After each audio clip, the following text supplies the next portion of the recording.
अछि साजल, साँच टिकरी सजल प्रेम अर्पण लियो। आबो गियो चौठी चान दर्शन दियो, आबो गियो चौठी चान दर्शन दियो।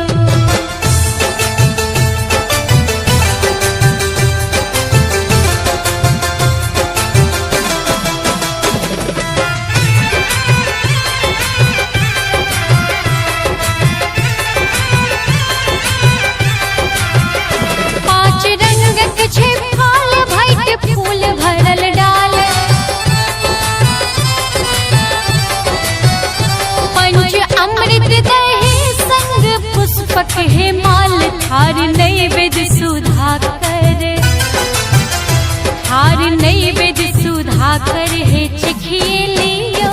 आबो गियो चौठी चान दर्शन दियो, आबो गियो चौठी चान दर्शन दियो।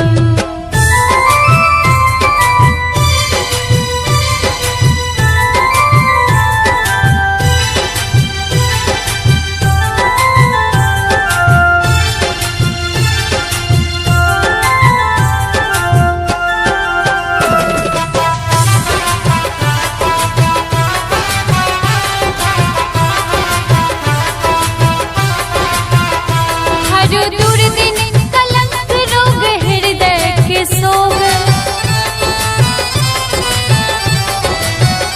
हे कलानिधि ने होई कोनो तरहे वियोग। केलो फल लो प्रणाम हम, केलो फल लो प्रणाम देव आशीष दे।